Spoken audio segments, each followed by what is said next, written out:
Well, welcome to the British Rowing Lockdown webinar series. Tonight's topic is about hip health management in rowing and follows on from the movement patterns presentation that Rachel gave on Tuesday. Our presenter this evening is Steve Leonard, former professional rugby player. Steve is one of 4 physiotherapists that support the senior GB team, working across both the men's and women's teams. Just a little bit of housekeeping for you all. This webinar is being recorded and will be available shortly after tonight's live session. While you're all muted, we do encourage you to ask questions using the question tab on the side of your screen. We'll be able to answer some questions this evening, but those that we cannot will be answered by Steve and posted on our website on the next few days.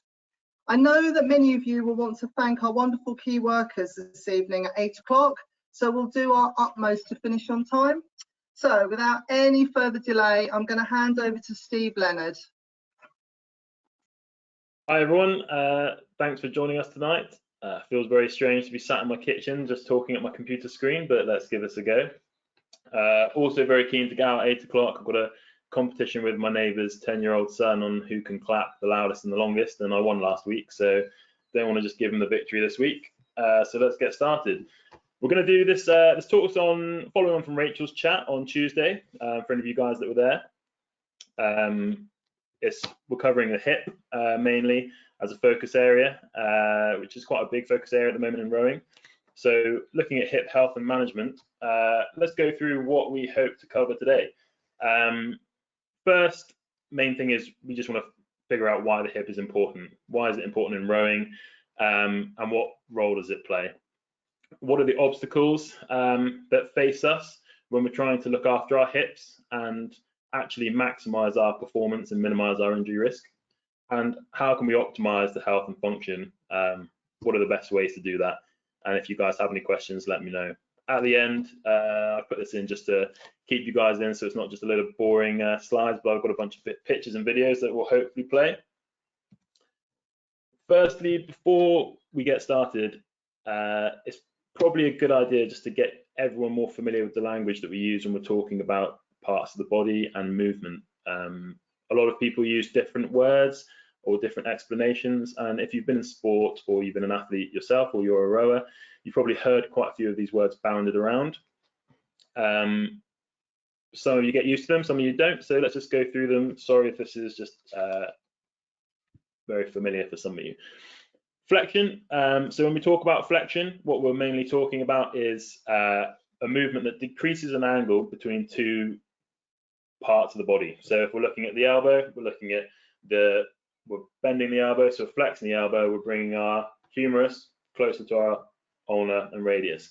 This is not just an excuse for me to flex my guns on camera. Similarly, extension. So when we're looking at extension, this is the opposite. So we're increasing the angle between 2 parts of the body. So straightening my elbow out. If we're talking about the hip, flexion will be bringing the knee close to the chest, where we're bringing our femur, okay, close to our body line. And extension is obviously the opposite when we're straightening out. Adduction and abduction, these are 2 that can be quite confusing because they sound very similar. If we think about adduction being add, I like to think of that as adding to the body. So it's when we're bringing a body part towards the midline of our body. So my arm is out to the side, I'm bringing it in close to my body. And abduction or abduction is taking away. Okay, so abducting from the body, we're taking the body part away from the body. Internal and external rotation. If we're all sat down, I'm sure some of you guys are sat in chairs or sofas. Where you're sat right now, if you were to keep your knees close together, but then walk your feet out to the side, so that you're pointing in this direction, that's internal rotation. And what we're looking at is the movement of the femur, your thigh, rotating inwards towards the body. External rotation would be the opposite, where we bring our feet together and we let our thighs drop out to the side. That's external rotation. Anterior rotation of the pelvis and posterior rotation of the pelvis. This was a big one that Rachel touched on the other day, talking about hip hinge movements and squat patterning. Where you're sat now, if you were just to put your hands on your pelvis, similar to what I'm doing now, and you think of your pelvis as a bucket of water, in front of you is forwards, behind you is backwards. If you're going to tip the water water out of the bucket forwards, that's anterior rotation. If you're going to tip the water out of the bucket backwards, that's posterior rotation. And those two movements are very key within the rowing stroke. I'll touch on one of the questions someone asked in the last presentation with Rachel was, does the pelvis go from anterior rotation to posterior rotation within the rowing stroke? And that's a good question, because it's actually quite difficult to explain when you think about it. Yes, when we're coming into the catch, we're in a bit of anterior rotation relative to our femur. So relative to our thigh bone, our pelvis is rotating in an anterior rotation movement over the femur. As we go through the dry phase, we are posteriorly rotating over the femur, but not in relation to the lower back. Okay, so the lower back is trying to stay as constant with the movement of the pelvis as possible. We can think about the pelvis moving and rotating in relation to the hip, so on the ball and the socket, or in relation to the back. And when we're rowing, it's very much thinking about rocking over our hip and rocking over our hip bone, rather than actually any movement happening through the back.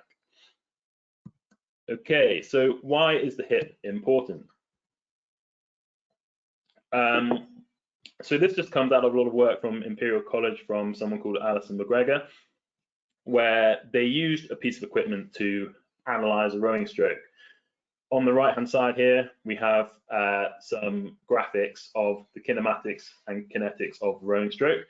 What we mean by that is kinetics is the analysis of forces that produce movement, so force and torques that produce movement.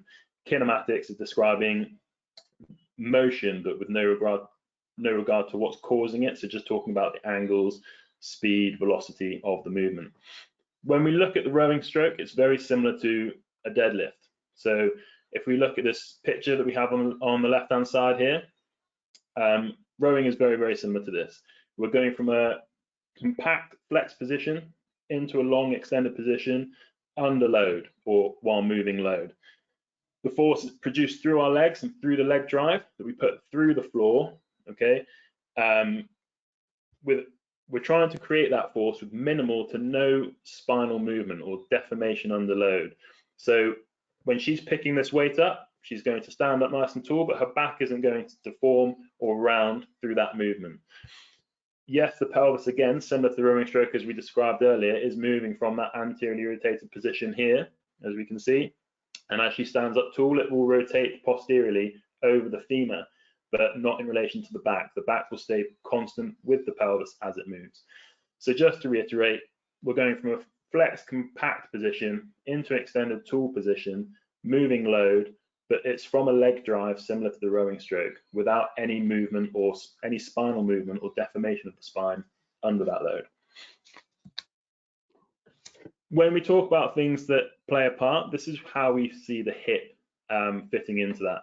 So if we think about the lumbar spine and the pelvis, so you've got poor lumbar pelvic mechanics. Okay, if you have an asymmetrical hip range of motion or limited hip range, that can feed into poor lumbar pelvic mechanics. We'll go into that a bit later on. This can also then drive foot force symmetry. So we want nice even foot force through the foot plates through the stroke. But if we have altered symmetry within our hip, and this changes our mechanics around our hip and our lower back, this can then impact on our symmetry, and actually then that will drive issues with performance. So it will reduce your performance because you won't be able to make the boat go as fast, and it can put you at more risk of injury. We've got a lot of that from studies. So if we look here at the role of the hip, I've got at the top here regional interdependence. What that means is, roughly speaking, we're talking about how different parts of the body can impact other parts of the body. You hear about that a lot in running, where people wear insoles because they're trying to impact their foot position, which will impact their knee position, which will in turn affect what's happening at the hip. Similarly, in rowing, what happens at the pelvis will impact what's happening at the back and what's happening at the hip. We can see from a lot of studies that low back pain is the most commonly reported injury in rowing. And from that, we can identify that lumbar pelvic flexion, so that is where our pelvis is posteriorly rotating, our pelvis and our lumbar spine is flexing, so we're coming forwards.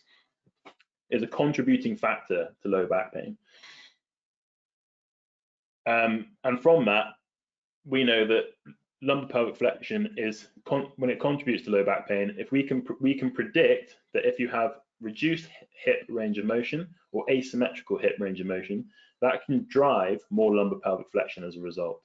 The important thing about the hip is that the more range of motion you have at the catch, the longer stroke length you're going to get, and that's really important for performance. So we're always trying to strive for a long stroke length within the rowing stroke.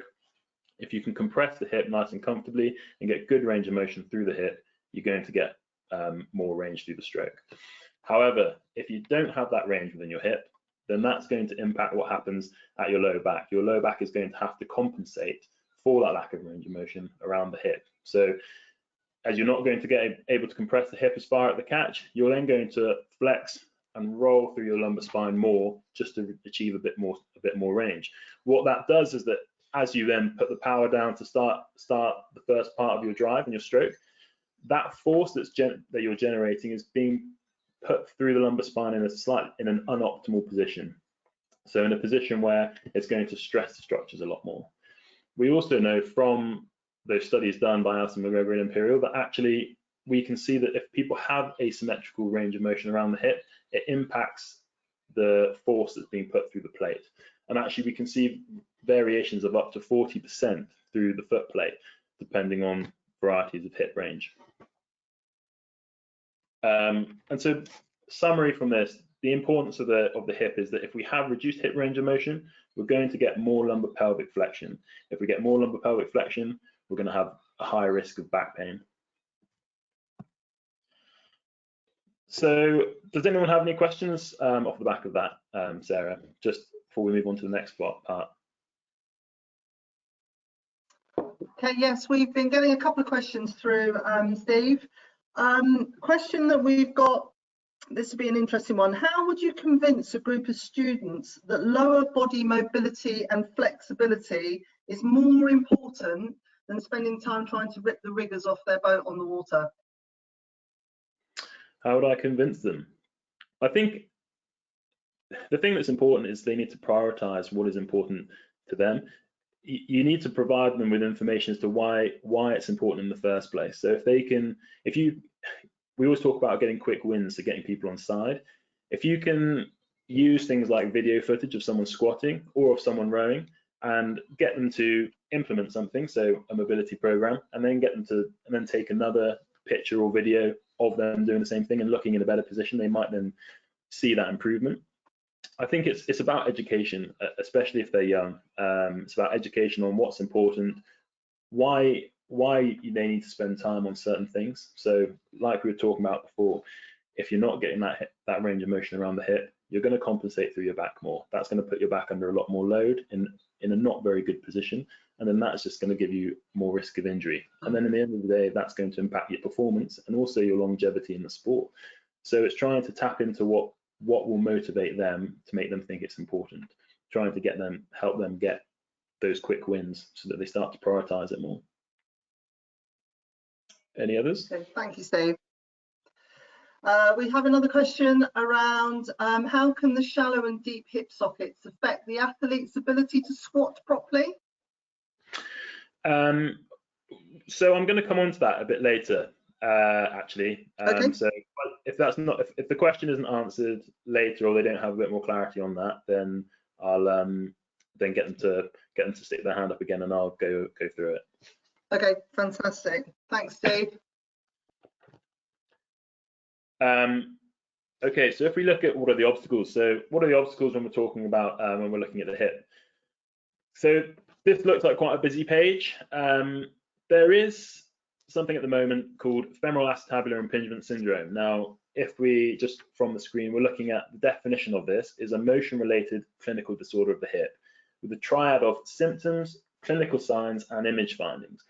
Now, this is mostly associated with reduced range of motion around the hip, particularly flexion and internal rotation. So that would be bringing your knee to your chest and then rotating your thigh so your knee is almost pointing in towards the midline of your body, which is a position that people have to get into in rowing and in the catch. So The only difficult thing for us here is that the definition of this syndrome is that it represents symptomatic premature contact of the femur and the acetabulum, so within the hip. However, quite a lot of our population, our rowers, don't have a symptomatic or painful hip. They quite often have a painful back. So we can't, it's difficult to diagnose what's actually going on. If we look at the picture of what's actually happening in here, so the anatomy, let me get my mouse. So what we have here is we've got part of your pelvis, okay? You've got your femur, so this is your thigh bone. All right, this is that big knobbly bit on the side of your hip that you feel when you're touching the side of your hip. We can have different types of deformities around the hip joint. So you can get pincers, which is an extra sort of lip or spur on the acetabulum, so the socket of the joint. This area here is called the acetabulum, and it's the socket, and it's part of the pelvis. This here is the neck of the femur, and then the head of the femur, and this creates the ball part of the ball and socket joint. The pincer here, okay, and as you can see, creates a more closed off cut. So that's going to cause premature contact between this part of the femur, here the neck, and this part of the rim of the socket. And that can be over repetitive motion, that can be quite uncomfortable. The other deformity you can get here is a cam. So it's effectively, again, a growth or a spur, and that's part of the proximal, the upper part of the shaft of the neck of the femur. And again, this is just going to reduce the space between both the ball and the socket, and that can cause impingement. You can also get combined, so you can get the top and the bottom, again, effectively reducing that space even further. And what's important about that is that during rowing, we're forced into hyperflexion repetitively. So it's a repetitive motion, and you're constantly being forced into that deep flexed hip position. From a lot of studies, this isn't brought about by rowing. So people who are rowers don't just suddenly produce these spurs or produce these deformities. We know that from quite a few studies of footballers at young ages that these deformities are already being seen. And footballers don't often get into deep hip positions. So really, it's about the fact that actually the general population has this morphology or this change of anatomy within the hip, and rowing just seems to expose it by the nature of the sport. So it's not a case of rowing causing it, but more just a case of rowing highlighting it, and then it can become a problem. So our big question is, we have that anatomy around the hip, we add in the load and that repetitive load and that repetitive compression of rowing and the nature of what rowing is. Then we have this question mark here. Now this can be different for anyone. This can vary. So this could be lack of strength, lack of capacity, lack of range of motion around your hip. It could be, we could be talking about your collagen, your fat. We could be talking about possible labral tears, so actual cartilage or joint surface damage, and that will then lead to femoroacetabular impingement syndrome. So this will vary all the time depending on what it might be for a heavyweight men's sweeper. It could be very different for a lightweight women's sculler. This is a nice way again of just looking at it in the fact that we have this morphology, or what we call this change of anatomy around the hip. So you have either a cam, a pincer, or a combined of the two, and that's just something that you're going to see. Oh, hang on. That's something you're going to see. This can then drive abnormal mechanics. So it can either drive asymmetrical hip patterning, okay, which will then drive more lumbar pelvic movement or poor lumbar pelvic biomechanics. Add that in with the repeated load of deep hip flexion that we get within rowing, and you're going to get a lot of movement dysfunction over here. You're also going to get a lot of local compressive and shear forces, not just around the lower back. So we're talking about that very lower portion around the lower back on the discs and the ligaments, but you're also going to get that around the hip joint. So a lot more shear and compression around the hip joint. This can then either cause a symptomatic hip, so someone might come in with a painful hip, or they might not have that at all, and they might just have a sore back because of the compensation that the back is having to do during the stroke because of all the above.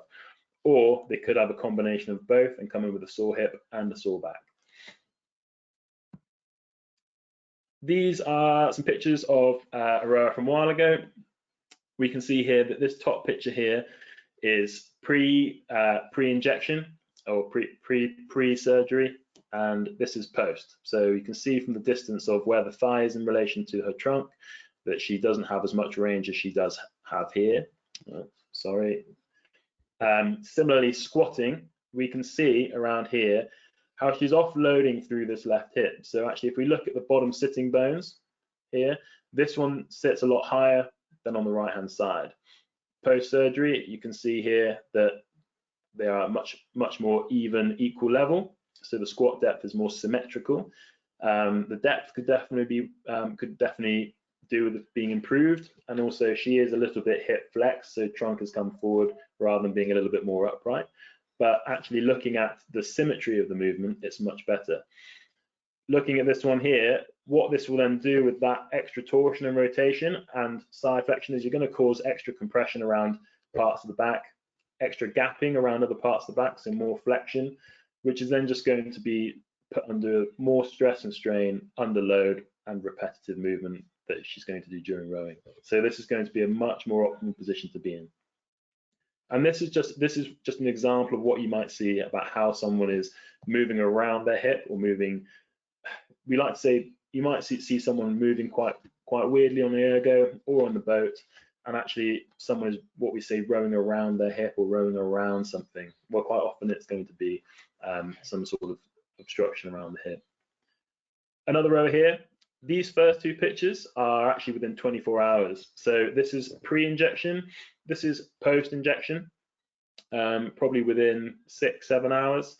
So you can already see here that change in that plane of her pelvis. So it's quite tilted in this direction, which again is going to cause more shear through the low back. Here, much more even. Again here, even more symmetrical, and this is after a period of time with rehab, following on from the injection and the intervention. So again, this is what we're looking for. These are things that are highlighting that something might be going on.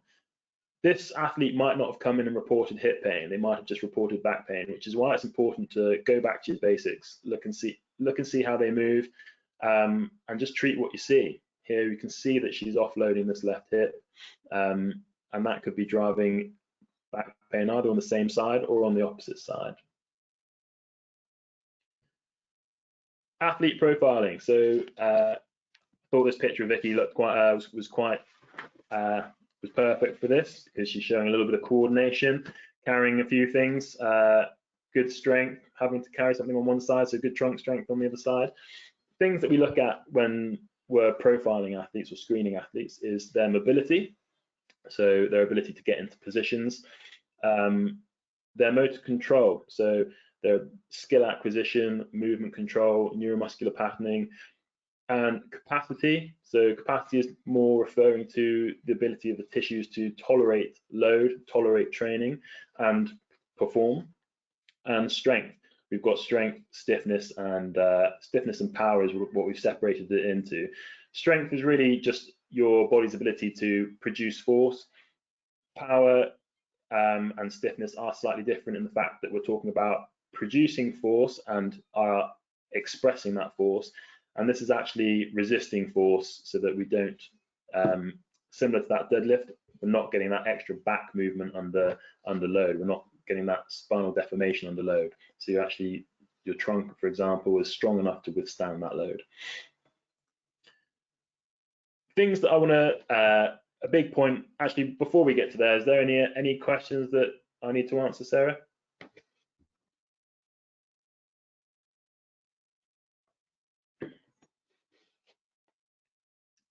No questions? Hang on, sorry, Steve. We've had one question just asking, what do you mean by 40% on the foot plate? What showed from some of the studies is actually variations within symmetrical force application through the foot plate and actually varied force outputs through the foot plate depending on hip range of motion. So what we're trying to say is that if you don't have good symmetrical hip range of motion, then there's going to be a much bigger spread of force across the foot plate rather than actually good symmetrical force being put through the foot plate. And just one further quick question, Steve. Is there any way you can test the foot plate imbalance apart from just a visual in the club setting? That's a good question. In the club setting, probably not. We're very lucky actually where we are that we have some great bits of kit that mean that we can measure it. But there's probably not. The best bet really in the club setting is going to be looking and seeing how someone is moving, interpreting how they're moving, and seeing and really trying to strive for that symmetry through their drive on an ergo or in the boat. Normally, if there is a big asymmetry being shown up, someone's partner might pick up on that in the boat. They might feel it themselves. They might be struggling with actually just the boat movement itself, or you'll be able to see it on the ergo. So that's probably going to be a starting point there, unfortunately. Right. Thank you for that. The point we're trying to make is, it is nice when you've got access to all of those bits of kit to be able to use that as part of your diagnostics around trying to make someone better or work around problems. But it's just highlighting the importance of how certain aspects of the body move, and if they're moving poorly, what impact that might have. So from our perspective, we can judge that both on the output and on land in clinic. But at the same time, if you're striving for good hip range and good symmetrical hip range and good squat patterns and good movement patterns, then you're going to get the results from that. One thing I'd quite like to touch on is what we call pop fitness culture. So things that make you feel good temporarily are addictive, and that goes for sport. So synthetic temporary changes in range of motion aren't the solution. I put some pictures of some soft tissue mobilization stuff down there. So you've got a foam roller, you've got a self tool roller, you've got a lacrosse ball, and these are all, everyone loves using these at the moment because you roll on it, it makes you feel better for a short period of time. General rule of thumb, things that work best long term typically don't work right away. And the same is true in reverse. So what works quickly often doesn't work for long. Nothing's wrong with quick and temporary. So in my opinion, there's nothing wrong with it. I'm not, saying don't use them. What's important is that you understand the context behind why you're doing it. So if you're using it as part of your warm-up to prep your body just for an ergo piece or to get out onto the water, then that's absolutely fine. Mobilization, keeping things active is part of our warm-up. It's part of our good behavior to keep on top of our bodies so that we feel good. And also at the same time, so yeah, that's the first point, making sure that you understand the context why you're using it. Second point is that you don't then become reliant or dependent upon it to function. So you can't go out on the boat if I haven't rolled. I haven't got my lacrosse ball right. I can't get in the water. If you're becoming so dependent on aspects of release and rolling and tissue release, then something isn't quite right and something needs to change. Or maybe you're missing a trick somewhere and there's something that you're not doing that you should be doing. So I just wanted to touch on that because, especially with all these new pneumatic sort of massage guns that people are using, again, they work really, really well for the short term. I'm happy to explain why they're only short term, but most of the time the impact on the tissue and the changes they make are temporary, and they don't hang around for a long period of time. The things that do hang around for long periods of time is changing your strength or your capacity around the tissues or how you move. Those are things that are going to be, the foundations of movement and strength are the things that are going to help you to perform and minimize injury risk. So those are the things to focus on. These are just the nice top-ups and additives to stay on top of things and make you feel better along the way. What I will give the people what they want. So although I've just slagged off mobility, here are a few mobility exercises that you might want to try that you haven't tried before. So quite often I see a lot of people stretching, doing hamstring stretches, using foam rollers, using lacrosse balls. Here we have a thick sort of resistance band. The pitch is a little bit grainy, so hopefully you can see it, but this band is attached to this rack over here, and it is coming around the top of his thigh, so right into his groin line, around that hip joint. He is getting himself into a pigeon position. I probably prefer him to be in a little bit more of a 90-90 position with his thigh and his shin, but that's fine. And it's giving him some distraction. Now, what that is doing is it's giving some distraction and releasing tension through the hip. It's also helping to, with mobilizations like this, you can impact your pain on a short-term basis. So actually it can reduce your perception of pain. Again, it's a bit more complicated as to why, but it does. Again, over here in a similar position, flexed, compressed position, and he's getting some distraction. So the band is pulling from the back.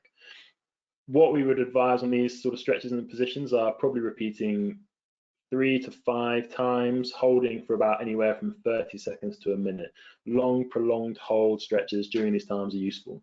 You can also add and make this dynamic. So with his right hand on this first one here, he can feed his hand through and actually add some rotation, which is just going to actually cause him to wind up around his hip even more and help just encourage some more range through that hip. Same here, similar to being in that Spider-Man position, he can add some trunk rotation at the same time. Other ones here we've got in this position. Now, although we talk a lot about getting into a hip, compressed hip position, and that being the problem, mobilizing a hip into extension is just as important, and actually just getting some mobility around the capsule of the hip will impact it in both ways. So you could probably do this in an extended hip position and then find that you'll be able to bring your knee closer to your chest. Just because we're working in the opposite direction to hip flexion doesn't mean that it's not going to help hip flexion, if that makes sense. And again, this is another variation over here. This, you could do an RDL hip hinge type movement and make this dynamic. This one, you could add in a variety of upper body drivers, so you could be side bending away, you could rotate. Just add different movements just to make it a little bit more dynamic and multi-plane movement, which is just going to encourage more changes around the hip. Now, who doesn't like the Spice Girls 8? So I had to put it on.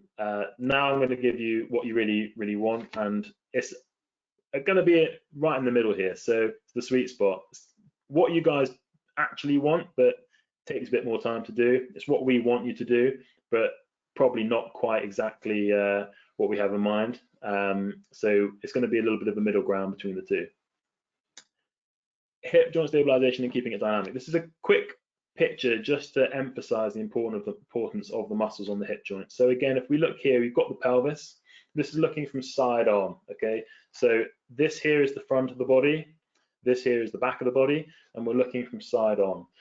This muscle here, okay, is your hip flexor, your psoas, okay? From the front, you can see it attached here. So it's attached on some of your lumbar vertebrae, and then it comes all the way down and through and attaches onto your femur here.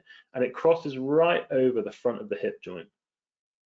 Same with the glutes on the back. We're going to have the glutes that come across around the back here, and they will, some of them originate up around the crest, some around the sacrum, and then come across over onto this aspect of the hip. Now, we know that good strength and capacity through the hip can minimize stress on the front of the hip, okay? So good glute strength and capacity will minimize stress through the front portion of the hip. Similarly, if you can see where this muscle, your psoas, runs through, okay, and it runs over, it's very important, one, for lumbar spine stability, okay, and two, it's a big centralizer and stabilizer of the femoral head. So it also minimizes the stress and force going through the front of the hip. Hip flexors, so your iliopsoas complex does, it flexes the hip, and it is classed as one of the hip flexors. Hip flexors, what I found at amateur level and club level, get a really bad rep, not just in rowing, in a lot of sports, for being tight and overactive and needing to be loosened off. Well, someone was talking earlier about dysplastic hips. A dysplastic hip is where you have a shallow cup. So effectively, it's going to be much more unstable, but it's going to have much greater range of motion. So actually your muscle tissues are going to have to work much, much harder in order to stabilize a dysplastic hip.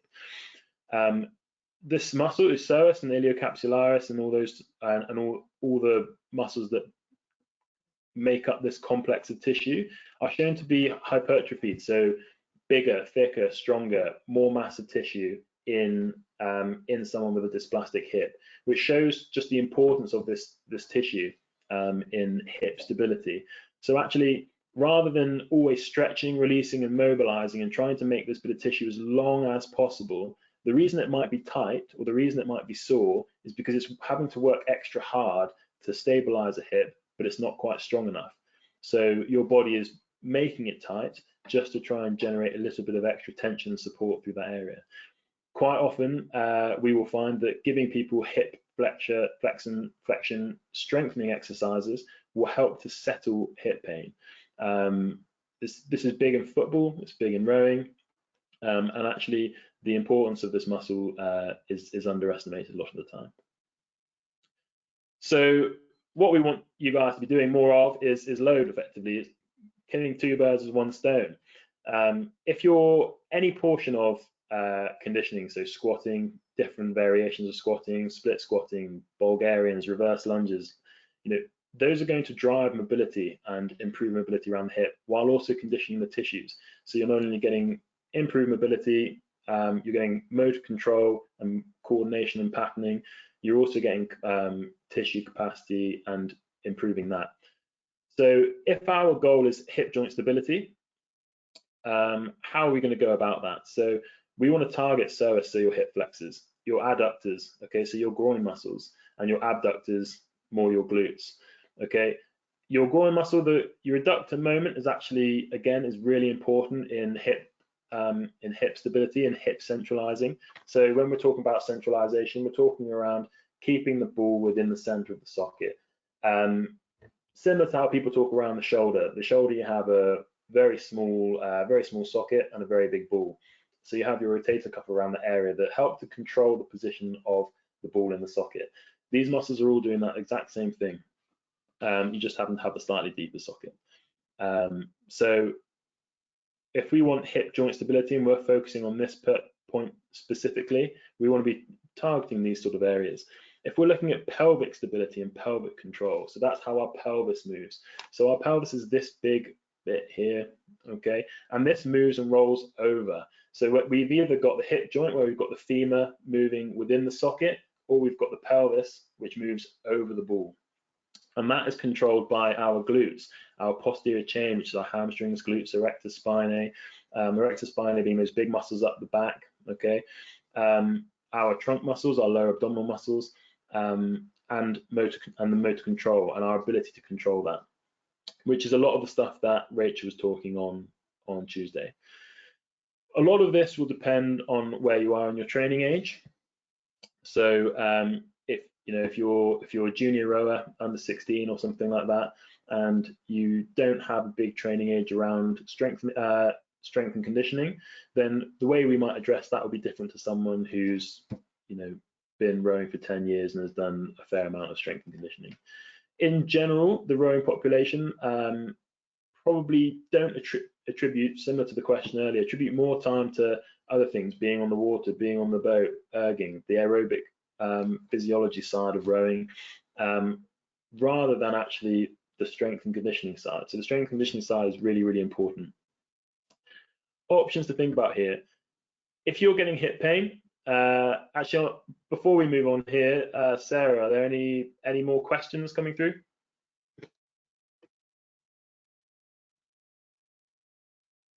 Okay, we've had quite a few questions coming in, Steve, around youngsters, and really some tips for explaining hip health to young athletes, especially sort of J12, J13, just starting out. Have you got any tips that you would recommend for that age group? I guess at the same time, it's what's important for them at that time.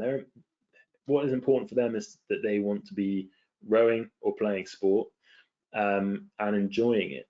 So, and you can, at that age when they haven't been exposed to a huge amount of load, and they're not going to be lifting incredible amounts of weight.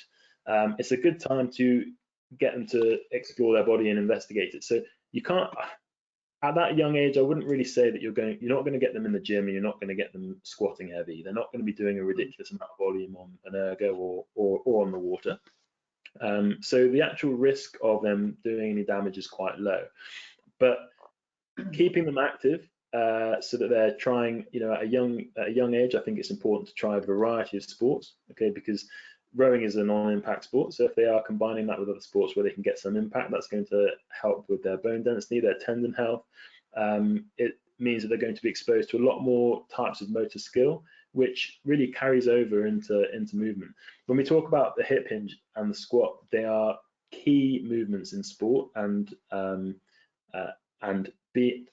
you're going to be able to improve that movement just from the exposure to different sports. I think if you're struggling with actually connecting with the younger guys and they need to do something specifically around it, try and make it fun. It's about engagement in that sense, and trying to make it fun. So incorporating games where they're crawling. Okay, so you're doing some types of bear crawls. If you go onto YouTube, you can look at a lot of sort of animal crawling variations, where you're looking at frog crawls, bear crawls, lots of different types of crawls, which just allows them to explore and investigate. We call them play sessions, and at a young age, just exploring your body and trying to find out how the body moves and how it feels is what's most important. And following on from that, Steve, then, do you have any advice for how you might help a young athlete with hip impingement? So how you would help them without the treatments that the invasive treatments that you talked about earlier? Yeah, definitely. So that's actually, we're very much going to go on to this, and we'll come through. I'll pick out a lot of exercises that you can potentially use.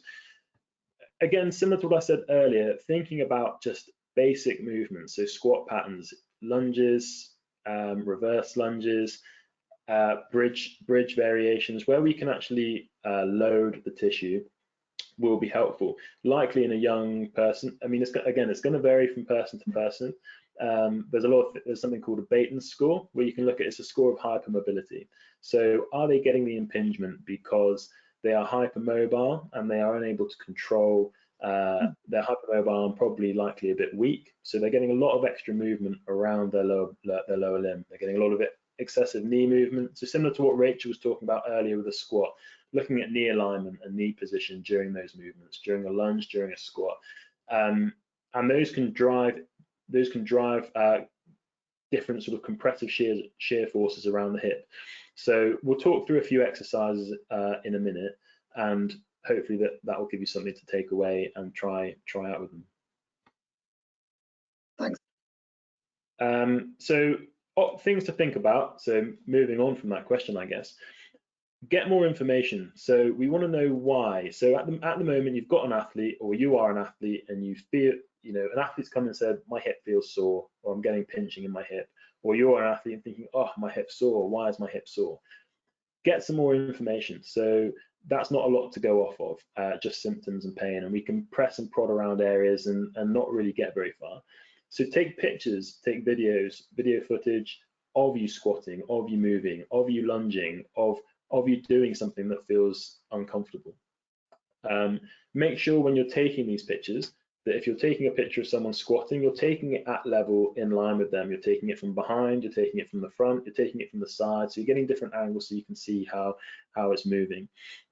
Take pictures as well. So then again, try and get a family member, a friend, a partner, one of your rowing partner, your rowing coach to take pictures, and then you can look at them, compare them, and try and get some ideas. Similar to those pictures I was showing you about earlier, you might be offloading one side or pushing off one side, and that will give you an idea of what to look for and where to go from.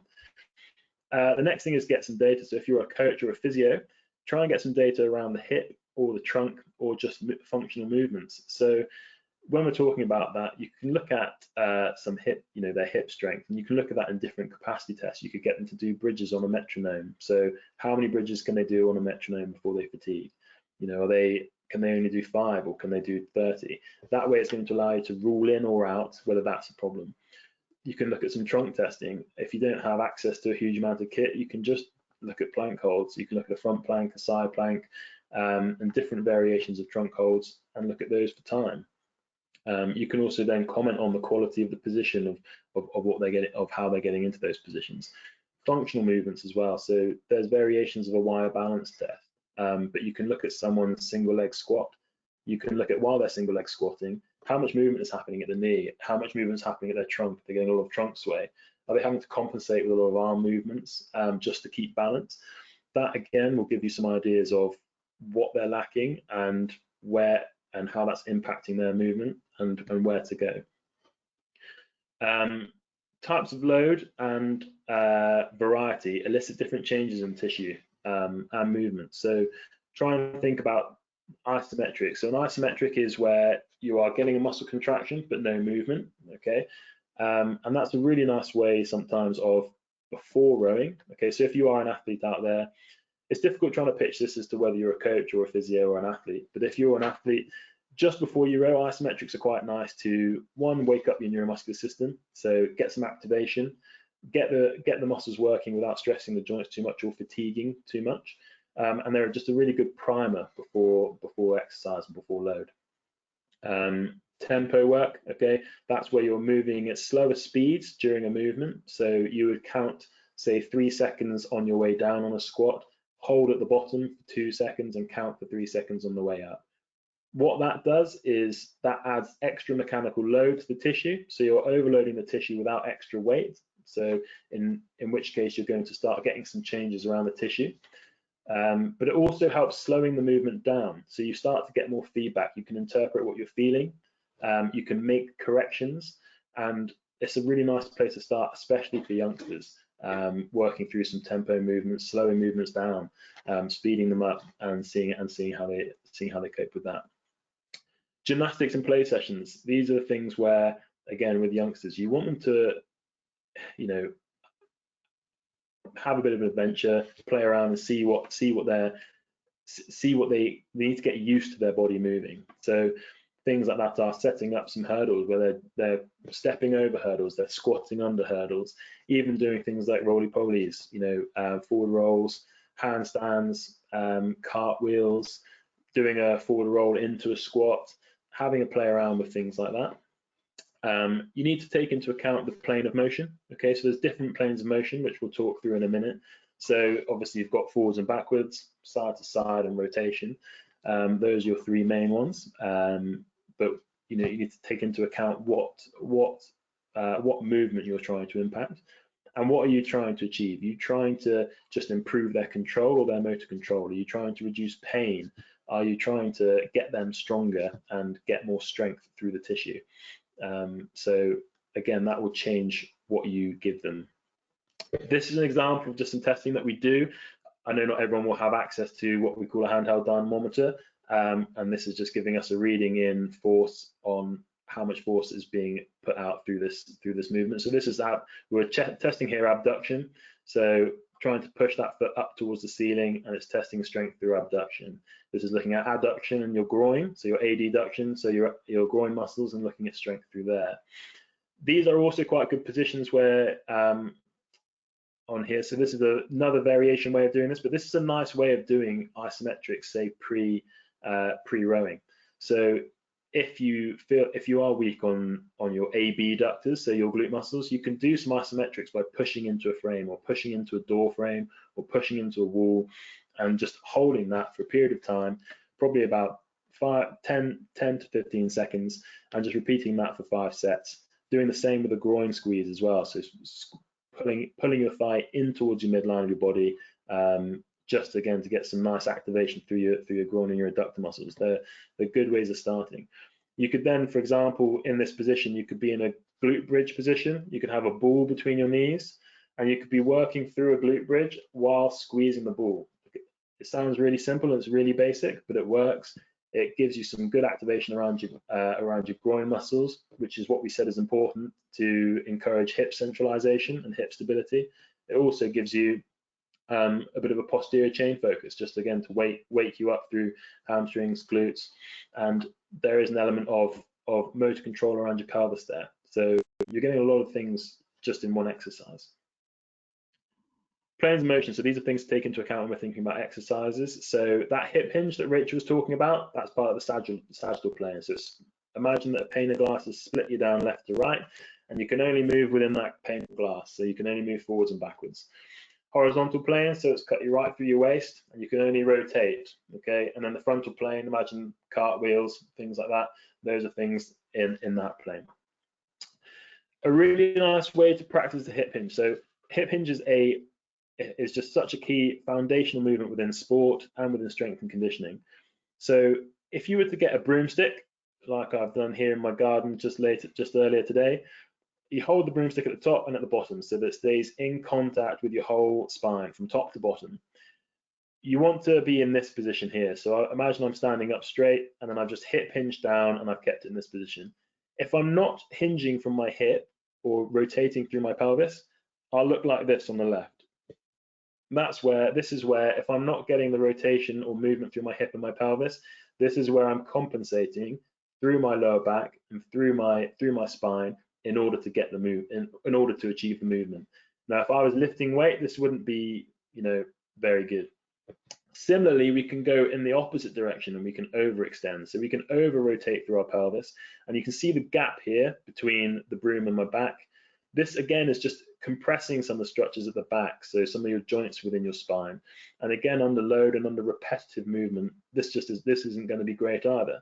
So there is that middle zone, okay, which we call, lumbar pelvic neutral, which is that optimal position to be in for your pelvis and your lumbar spine. Really, really important to think about that. A lot of people are worried about this and flexing through the spine, but actually we see this quite a bit too. So actually this is a nice thing to practice and to start.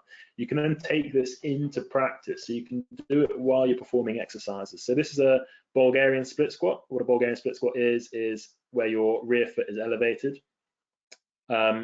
Ideally, you want to look like this. Again, here, I've got continuous contact with the broom with my back. I didn't realize my arm was actually in the way there, but that's all right. On this one, I'm probably, if you can see the position of my pelvis and the arch through my abdomen and my spine, I'm overextending. So this is very similar to this position over here. Okay, so this one is too much rotation. There's a lot of emphasis on sitting and how we sit and posture. So people, to try and sit upright and sit straight, just try to sit up tall through their chest, and that just drives a big extension pattern and gets us to arch our back. That's, that again, like we said, just is almost as bad as doing this. So here again, you don't want to look like this, where there's no pelvis, no hip movement, no lumbar pelvic movement happening here. It's just compensation through our lower back and our spine moving, so that the stick has just come off. So this is what we're looking at. Moving on the same sort of train of thought, one thing that we see a lot of again is thinking about what you want to achieve. If someone's wanting to achieve a lot of knee stability in quad and load their quads, you'd want quite a vertical upright position through your trunk here. If you're trying to load through your hip and through your glute, you want a bit of a trunk lean. So on this left-hand side, if you were to think about squatting, as you squat, we're going to break at the hip and the knee at the same time. Similarly here, just on the split squat, you're going to want to break at the hip at the same time as you're breaking at the knee. So you're going to end up in this more, what I would say, athletic position with a slight forward trunk lean, but that's not compensating. We're not compensating through our back. So we're rotating through our pelvis to get into this position. If we look through here again, this movement in the middle is being created by my pelvis rotating over my femur, not created by my back bending or not created by my back overarching. It's just my pelvis is rotating, my back is staying continuous with the movement of the pelvis and not deviating off of that normal position. Similarly here, okay, we've got no deviation and we're not overextending and we're not flexing.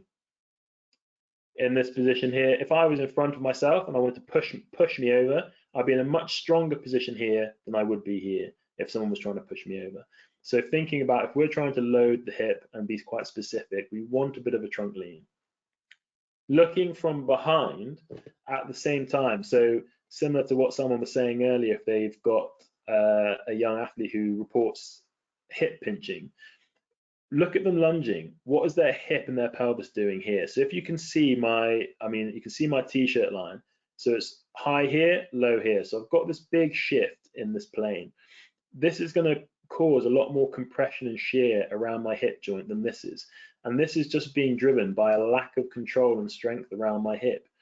This is something that you can actually work on and address. I think if I come into this next one here, so this is going to be following on from the same point. This is Ellie. So Ellie is one of the rowers. She had a foot injury, which is why she's got plates down the bottom here. We were trying to challenge her foot a little bit more while working on a hip, a bit of a grumbly hip at the same time. So this is a nice picture, but this is an example, if I let this play, if we can see that, where she's working through that pelvic tilt. Now you can add load to this. You can just add repetitions, you can add holds, you can add those plates underneath the feet to challenge the stability of the movement. And this is trying to challenge that aspect of the hip. This happens a lot in runners. So runners focus a lot on glute med strength and pelvic stability within that plane, but rowers don't tend to do that. And it's quite important to get control of that movement and that plane so that you can then strengthen appropriately on land in your S&C sessions, in your strength and conditioning sessions, and then that will then translate onto the boat. Any questions, Sarah, at this point? I know I'm conscious of time. I didn't think I was going to run this far over. That's great, Steve. Yes, I'm conscious of time as well. I think we've had lots of questions tonight, and I can reassure everybody that we will be answering them and putting them on the lockdown webinar page following this, and it'll be running alongside the recording of the webinar.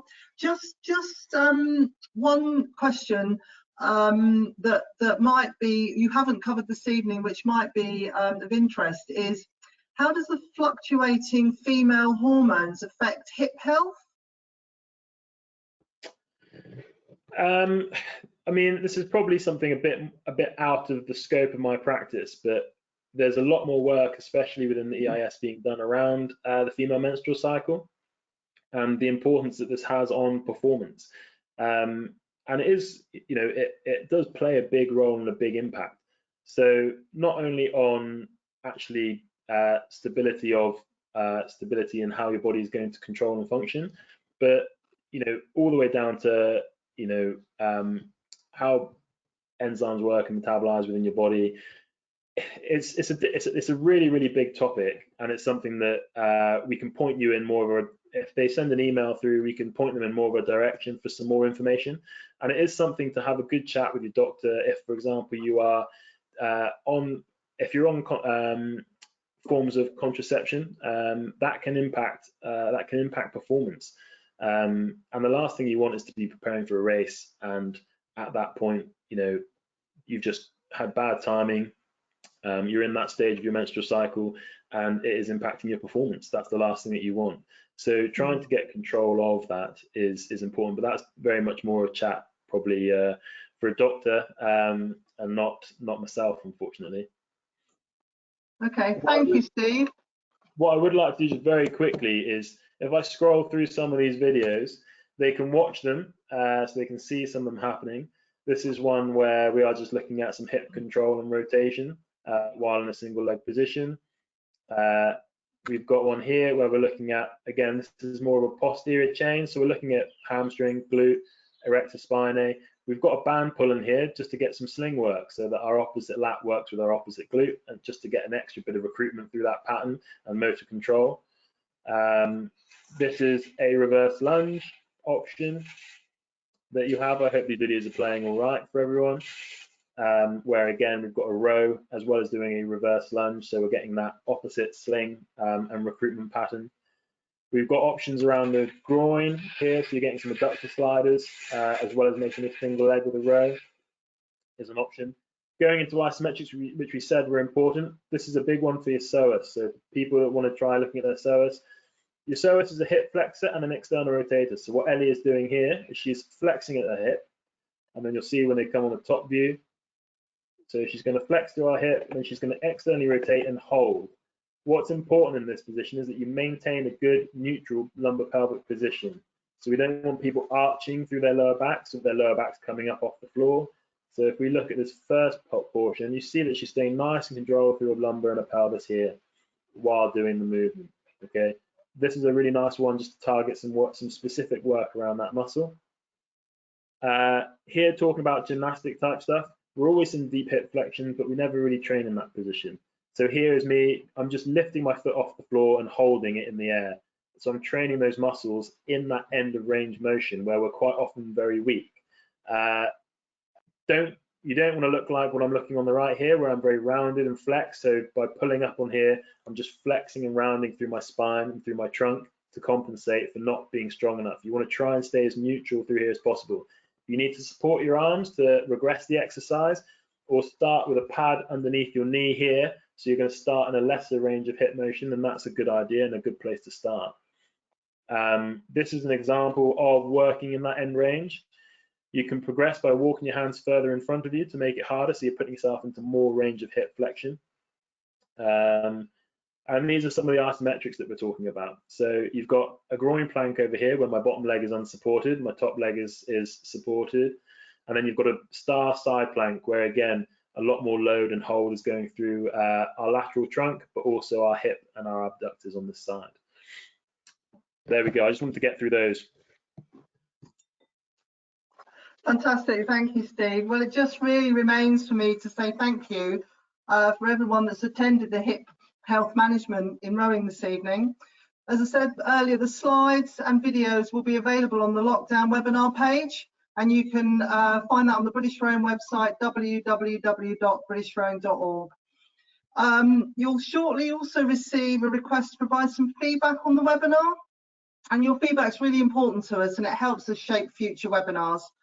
So just to say, please join us next Tuesday, the 21st of April, where we'll be looking to find out what lockdown life is like for our GB rowers, Eleanor Piggott, Matt and George Rossiter, who will join a conversation with world rowing commentator Camilla Hadland. So really just again to say thank you to Steve for presenting tonight's webinar, for all of you that have attended, and hopefully you'll get a chance to show your appreciation to our wonderful NHS staff and key workers. So really just remains for me to say good night and see you all next week. Thank you. Thanks a lot, everyone.